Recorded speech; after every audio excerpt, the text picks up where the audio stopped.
nossa aula para gravar. Então, deixa eu explicar para vocês o que eu iria fazer na segunda-feira e vou fazer hoje. Na segunda-feira, eu iria terminar esse capítulo 8. E mesmo assim... Professor, ele falou que toda hora que ele estava tentando, estava dando bloqueado. Mas ele tá clicando no link certo, gente? Tá, ele falou que tá. Misericórdia. Eu tô conseguindo entrar na agenda. A agenda simplesmente tá bugada pra mim. O negócio não abre. O link da agenda? Gente, então, ao invés de colocar o link, Agenda. o link... Vai pelo ID e pela senha. Eu vou mandar no grupo. Por favor, então escrevam isso lá no grupo pra mim. Aí avisa ele que se ele não conseguir entrar de uma forma, ele entra pela outra. Ah, tá aí, já vi, Cauã. Oi, Cauã. Tava dando que eu tava bloqueado. Que estranho isso. Eu tentei o segundo, aí apareceu. Eu já mandei. Aí eu fui tentar nesse aqui e tava dando bloqueado toda hora. Mas você tava entrando o quê? No segundo link? Não, no primeiro. No primeiro tava dando bloqueado. Sim. Quando aparecia aqui, passava uns 40. Que estranho. E como você conseguiu entrar? Porque eu tava tentando entrar pelo Zoom, botar o ID e a senha. Sim. Aí eu fui lá na agenda Edu, copiei, colei, joguei pro meu computador e entrei. Caramba, mas que bom que deu tudo certo. Turma, então deixa eu comunicar a vocês como é que está o nosso andamento do conteúdo, né? Que pode ser, de repente, a preocupação de vocês, pelo fato de a gente estar tendo aqui uma redução de tempos, né? Normalmente, de forma presencial, a gente teria 2 tempos de 50 minutos, e aí, presencialmente, agora a gente só tem 40 minutos semanais, mas fiquem bem tranquilos que a gente está super adiantado no conteúdo real, tá? Só para vocês terem uma ideia, essa semana, na aula de segunda-feira, era para a gente era para começar e finalizar o capítulo 7. Eu já consegui na segunda-feira dar o início do capítulo 8 e hoje nós já vamos terminar o capítulo 8. Então, nós estamos um capítulo adiantado, tá bom? Então, fiquem bem, bem tranquilos que a gente está dentro do planejado. Dito isso, assim, pelo fato de nós estarmos dentro do planejado, o que eu vou fazer hoje é o seguinte. Nesse primeiro tempo, eu vou terminar esse capítulo 8 e no segundo tempo nós vamos fazer os exercícios desse capítulo. Porque aí a gente já até adianta a correção, né, dele, enfim. Então, nós vamos terminar agora, nesse primeiro tempo, a parte teórica desse capítulo e na aula seguinte nós fazemos exercícios. Combinado assim? Sim. Professora, ótimo. Oi. Que parte a gente parou no capítulo 8? Nós paramos, Maria, na página 49. Obrigada. Nada. Então vamos lá, querido. Só para dar aquela relembrada, que eu faço isso com vocês em todas as aulas. Basicamente, nesse capítulo, nós falamos ali um pouquinho da questão demográfica, né, do Sudeste. Não tem como falar sobre região Sudeste sem falar sobre a concentração populacional, né, brasileira nessa região. Então, nós estamos falando na segunda menor região do Brasil e que conta, né, com quase metade da população do nosso país. Então, nós temos um território relativamente pequeno. Estou jogando. Tá com o microfone aberto aí, hein, Gabriel? Bom dia, professora. Bom dia, Laurinha. Então, nós temos uma área relativamente pequena, mas que concentra quase metade da população brasileira. E a partir disso, nós começamos a falar sobre a questão da densidade demográfica e as consequências dessa grande concentração demográfica, principalmente em alguns estados da região Sudeste, como é o caso do estado do Rio de Janeiro, que é bem, bem pequeno, mas que conta com um grande contingente populacional. E a partir daí nós falávamos as razões dessa grande concentração populacional no Sudeste. Então, quando nós falamos que a população de um país se concentra em uma determinada área, normalmente isso tem a ver com as atividades econômicas. Só para vocês terem uma ideia, com a turma do 9º ano, eu tenho falado com eles sobre a industrialização dos países europeus, né? A instalação de indústrias na Europa. E aí nós estávamos estudando o quê? Conforme as indústrias foram surgindo na Europa, houve um crescimento da população também. Então, a industrialização acabou ocasionando ou causando o processo de urbanização, ou seja, a concentração de pessoas ali na cidade se comparada com o campo. E isso aconteceu no sudeste do Brasil também. Por conta das atividades econômicas aqui desenvolvidas, nós tivemos um crescimento populacional. Nós tivemos uma grande parcela da população, e temos até hoje, grande parcela da população residindo nessa região. Então, nós falávamos ali que a região sudeste nem sempre atraiu os colonos portugueses, né? Porque hoje em dia nós somos país, mas nós fomos colônia por um bom tempo.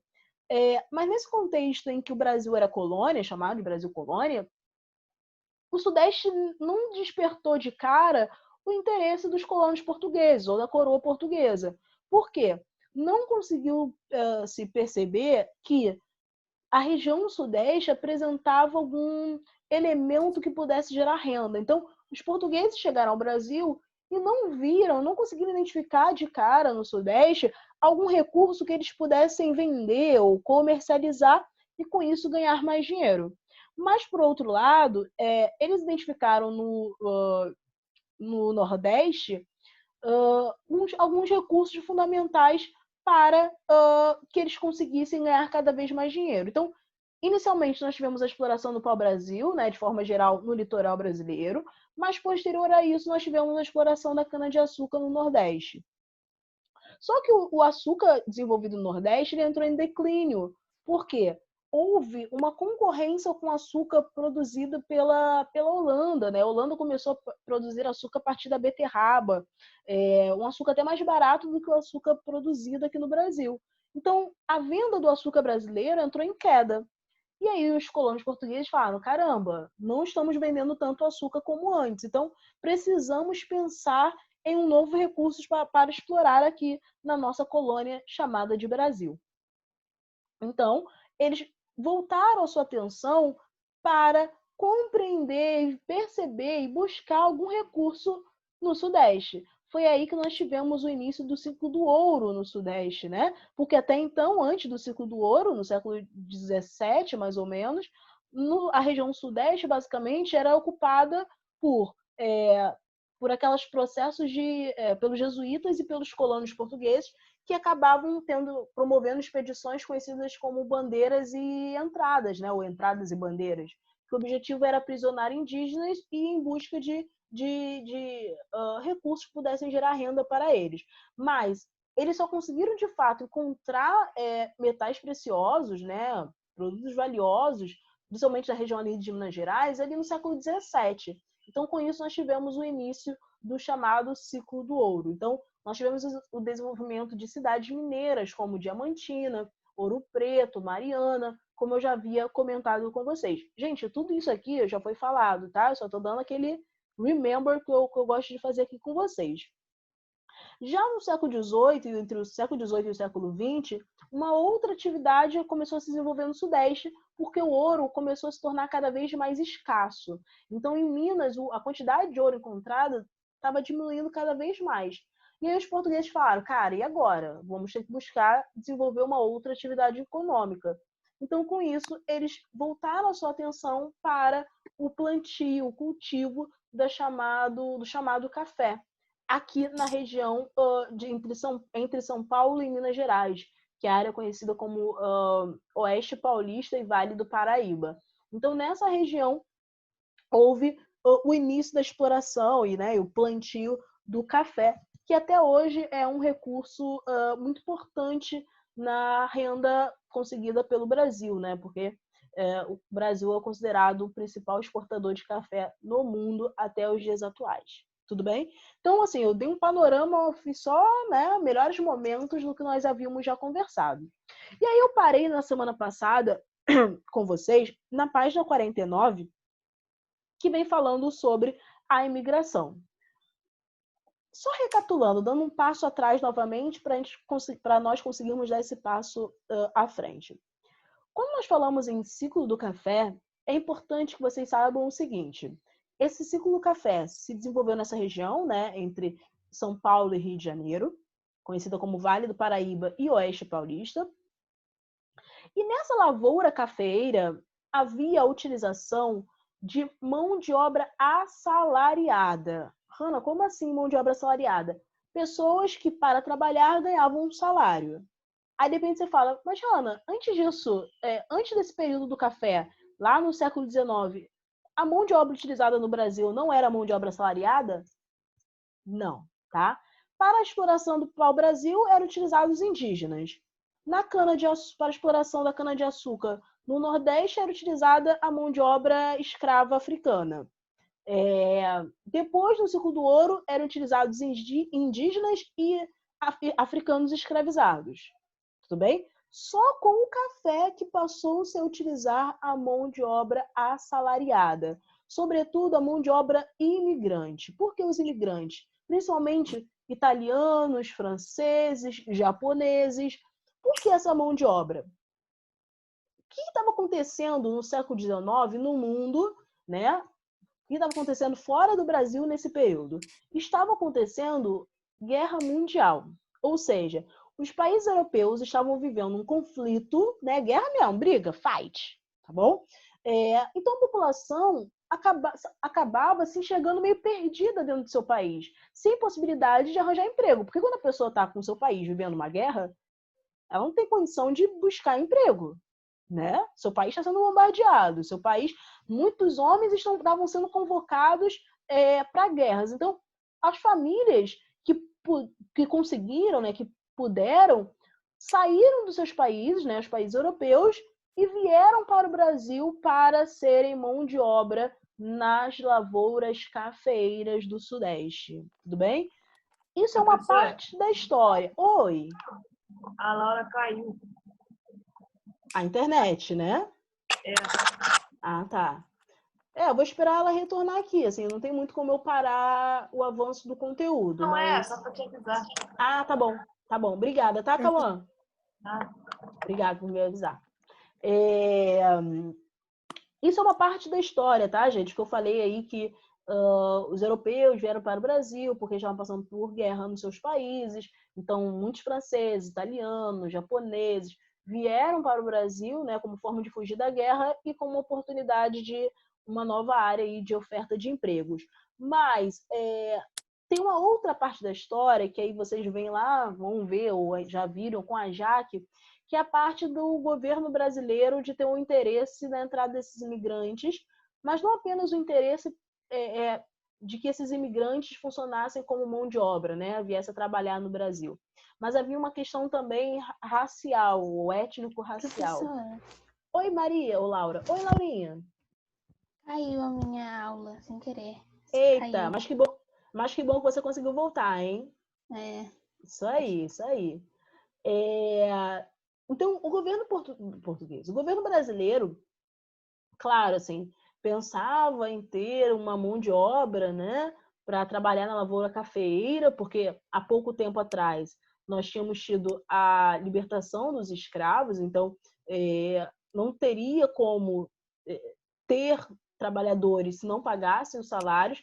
Só que os fazendeiros não queriam pagar salário para os escravos, não. Eles achavam uma afronta ter que pagar salários para os escravos. Porque eles imaginavam a seguinte coisa: até pouco tempo esse povo aí trabalhava para mim de graça, agora eu vou ter que pagar dinheiro para eles? Duvido, vou pagar nada. Então eles preferiam trazer mão de obra estrangeira do que pagar os salários para aquela população africana escravizada, que era escrava, que já estava aqui no Brasil, o que faria muito mais sentido, né, gente? Então, tipo assim, poxa, eles acabaram de ser libertos, estão sem ocupação, então não custa, vou empregar essa população e vou pagar um salário para eles, mas não. Deixaram essa população de lado e trouxeram os imigrantes. Já vou deixar você falar, Maria, só para não perder aqui o raciocínio, já vou deixar você falar. E tinha uma outra questão também, que o governo brasileiro tinha uma ideia chamada que nós, assim, na geografia, na sociologia, a gente chama de branqueamento da população. Então, essa ideia também de trazer imigrantes era com uma ideia de branquear mesmo a população, porque basicamente, até então, a população era formada, em grande parte, por indígenas e africanos. Então, o governo quis tornar o povo brasileiro mais claro. Então, a ideia de branquear a população. Isso foi real, tá, gente? Mas vocês vão ver isso aí com a Jaque. Diga, Maria. Nesse caso do salário, que eles faziam mão de obra e não ganhavam salário. Quando os portugueses acharam o Brasil, lá já tinha os indígenas, eles foram para pegar o pau-brasil. Aí eles trocavam com os indígenas produtos que para eles não eram mais valiosos Sim. e pegavam para o Brasil. Uhum. Quando eles faziam essa mão de obra, que eles não ganhavam dinheiro, eles não ganharam nem esses produtos que para os portugueses não eram mais valiosos? Não, nada. Nada. Nada. Obrigada. Sorry. Nada, que isso. Então, assim, desse momento, né, dessa troca do tipo de mão de obra utilizada, os indígenas já estavam, assim, sendo deixados de lado, já tinham deixado de lado quando houve a entrada dos africanos aqui no Brasil. Depois, os africanos também foram descartados como mão de obra, né, enfim. E, em troca, trouxeram os imigrantes. Então, nós tivemos os primeiros povos, né, assim, que trabalharam aqui no Brasil, que ocupavam o nosso território, que eram os indígenas e os africanos, sendo deixados de lado. Então, assim, uma série de problemas que nós falamos hoje relacionados à população indígena, à população descendente de escravos, né, de ex-escravos, enfim, africanos, é decorrente desse período, né? Porque lá atrás esse grupo não recebeu a atenção que merecia ou os cuidados que mereciam. Então, até hoje, infelizmente, não recebem, né? Muitas pessoas, inclusive, né, na questão de governo, de política, enfim, não pensam nesses dois grupos da população, nem nos indígenas, nem nos povos descendentes de africanos que vieram para cá ser escravizados, né? Enfim, é algo surreal. Mas, na página 49, fala então um pouquinho sobre a entrada desses imigrantes. E diz o seguinte, aí eu vou pedir alguém para ler para mim. Ananice, oi, alguém se ofereceu aí. Eu quem? Alguém falou eu? Não? Maria? Oi, lê então para mim, Maria, na página 49, por favor. Tá. Mudanças na região. Uhum. A produção do café gerou um grande desenvolvimento no Sudeste, trazendo muitas mudanças. Uma das marcantes foi a construção de uma extensa rede ferroviária ligando as áreas produtoras do interior aos portos do Rio de Janeiro, então capital do Brasil, e de Santos, no litoral paulista. Desses portos, o café seguia principalmente para a Europa e os Estados Unidos. Com as ferrovias, o custo e o tempo de transporte do produto reduziram drasticamente, em comparação ao transporte feito por mulas e outros animais. Além disso, foi favorecida a diversificação das atividades econômicas e o surgimento de várias cidades. A região, porém, carecia de mão de obra, embora muitos africanos escravizados tenham sido levados do Nordeste para o Sudeste da colônia. Devido à Lei Eusébio de Queiroz, desde meados do século 19.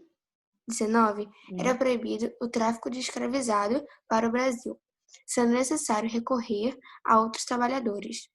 Passou-se então a estimular a vinda de imigrantes salariados para substituir a mão de obra africana. Inicialmente, vieram trabalhar nas lavouras cafeeiras europeus e depois asiáticos, sobretudo japoneses. Com a chegada dos imigrantes, formou-se uma grande classe de trabalhadores assalariados, que contribuiu para as mudanças significativas da região. As principais foram o aumento do mercado consumidor, que impulsionou o desenvolvimento econômico e a introdução de aspectos culturais diversos, como as técnicas de trabalho, alimentação, idioma, festas, etc. O cenário para a vinda de imigrantes era propício. No Brasil, havia necessidade de mão de obra. Na Europa, guerras internas e depois os conflitos mundiais degradaram as condições de vida da população. Assim, muitos viam no Brasil a oportunidade para melhorar de vida. Perfeito, obrigada, Maria. Então, Nossa. esse textinho aqui destacou várias coisas que nós falávamos já, né?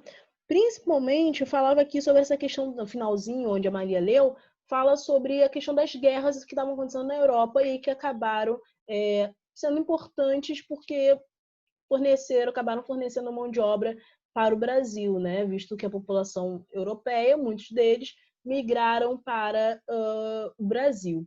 E nesse texto tem duas coisas muito importantes que eu preciso comentar com vocês para falar sobre o assunto seguinte da região Sudeste. houve nesse processo, nesse período aí do ciclo do café, no século XIX, a construção de ferrovias.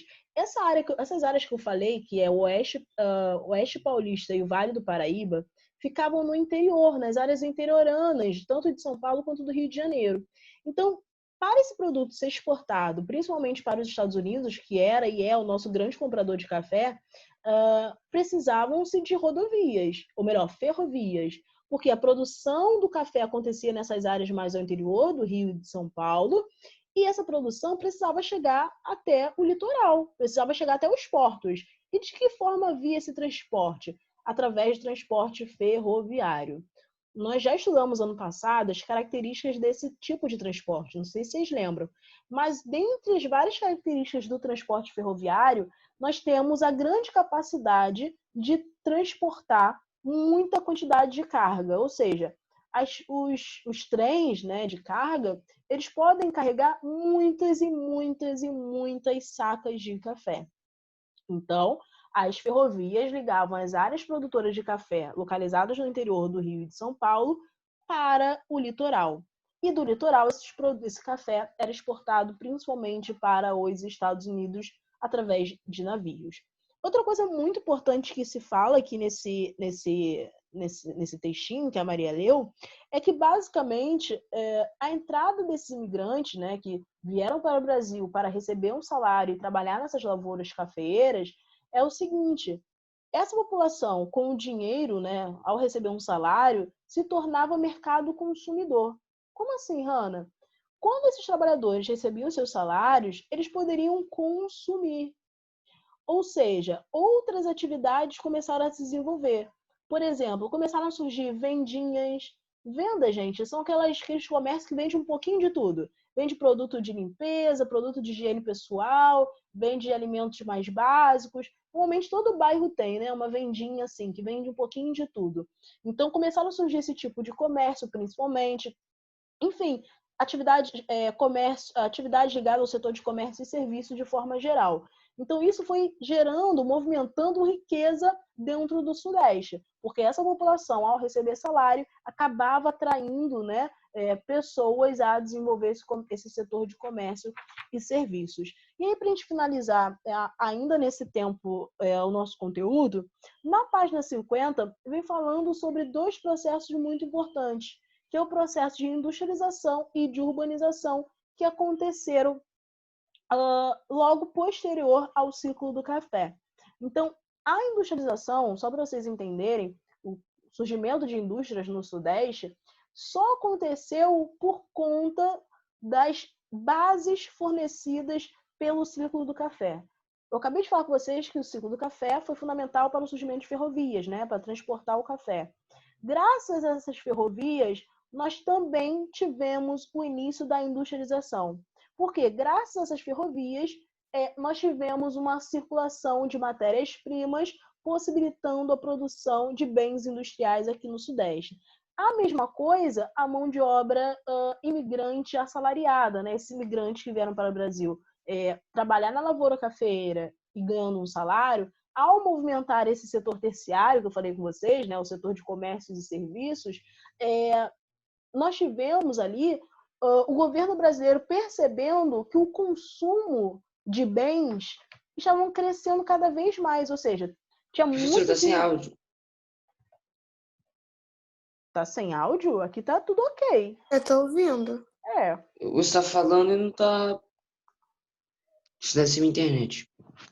Oi, agora ouve? Olá, olá, olá. Não dá pra escutar nada. Eu tô ouvindo, professora. Aqui, assim, é o Rodrigo que tá falando comigo? Rodrigo, tá me ouvindo? Eu acho que não. Eu acho que ele tá nem me escutando. Eu vou tentar sair de novo e vou tentar sair e entrar. Tá, Ok. tá ouvindo? Eu acho que não tá ouvindo ninguém. Caramba, deve ser lá, porque aqui tá tudo bem. Aconteceu isso comigo ontem. Que Eu não doideira. tava escutando ninguém, do nada. Eita, Aí eu saí e entrei. internet tem dessas coisas. Então, o que aconteceu foi que, com essa crescente quantidade de imigrantes no Brasil, esses imigrantes recebendo salários, eles estavam movimentando a economia interna aqui do Sudeste. Ou seja, estavam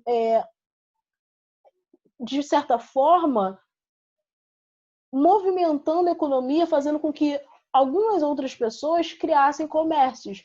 Então, o governo brasileiro, percebendo isso, observou o seguinte: olha só, está crescendo o número de imigrantes, está crescendo o número de pessoas com salários, então nós podemos desenvolver a nossa indústria, ou seja, produzir muitos bens industriais, porque nós vamos ter pessoas para consumir.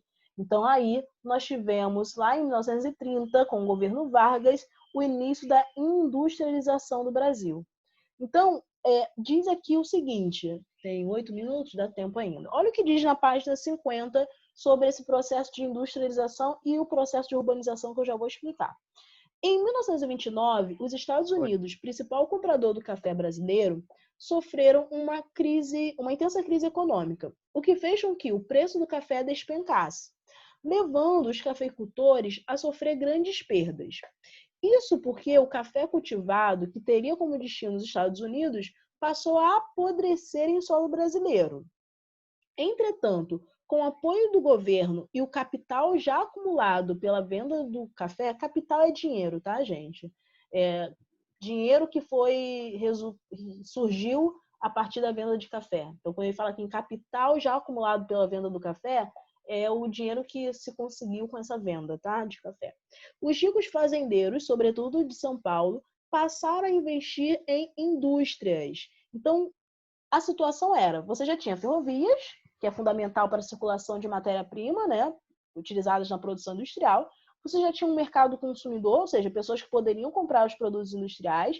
E somado a isso, o café começou a entrar em declínio por conta da crise de 29, em que os Estados Unidos não estavam comprando mais tanto café brasileiro. Então, o governo brasileiro falou, agora é o nosso momento de investir nas indústrias, porque grande parte dos países já passaram por esse momento de industrialização. Nós tínhamos já, nesse contexto de 29, já tínhamos Inglaterra, Holanda, Bélgica, Estados Unidos, Japão, tudo isso de país ou até mais que já tinham se industrializado. Então, o Brasil falou, opa, não podemos ficar para trás. Então, olha o que está escrito assim. Então, em vários países, as indústrias eram bastante desenvolvidas, mas no Brasil ainda eram incipientes.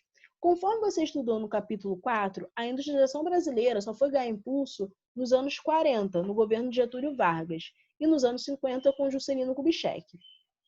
Com os investimentos de cafeicultores, as indústrias concentraram-se no Sudeste, principalmente nas capitais dos estados, com destaque para São Paulo. Grande quantidade de pessoas foram atraídas pela oferta de emprego.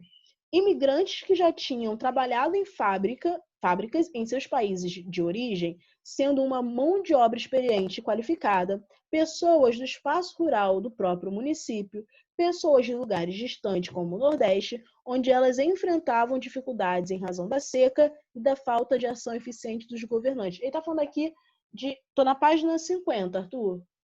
Ele está falando basicamente da origem, tá? Desses trabalhadores das indústrias. E aí fala o seguinte, nos anos 70, quase metade dos 10 milhões de imigrantes que se moveram para o sudeste do Brasil tiveram como destino São Paulo e Rio de Janeiro. E aí a gente começa a entender o porquê o sudeste, né, principalmente São Paulo e Rio, são dois estados que concentram grande quantidade da população brasileira. Porque nesse processo aí, principalmente de industrialização da região, as pessoas foram buscar empregos nessas indústrias localizadas nesses dois estados, tá bom? E aí, quando nós falamos em urbanização, ou seja, crescimento da população que morava nas cidades, isso aconteceu por conta das indústrias. Porque pela oferta de empregos nas indústrias, a população falou, opa, eu vou morar onde as indústrias estão sendo construídas, porque aí eu vou ter um emprego garantido. Tudo bem? Vai ter outra aula, exatamente, vai ter outra aula. Tranquilo até aí, gente? Sim. Sim? Então tá. Então na aula que vem, que vai vir aqui daqui a alguns minutinhos, eu só termino aqui para falar como que está a região sudeste atualmente, e aí nós vamos fazer exercícios, ok? Tá. Então já nós nos vemos novamente. Meus queridos... 11h40, né? Exatamente, 11h40. Professor, por que você não dá aula? Oi? Em vez de 10 minutos, já vai faz logo tudo. Professor, você junta a aula Aí você, tipo, É, você aí não tem um tem. tempinho. Quando falta 10 minutos pra acabar, você acaba a aula. Ah, eu prefiro esse intervalinho, porque aí, pelo menos pra mim, que aí dá pra eu beber uma água, entendeu? Ah, tá. Tá bom? Aí a gente volta, não tem problema não. Até daqui a pouco, meus amores.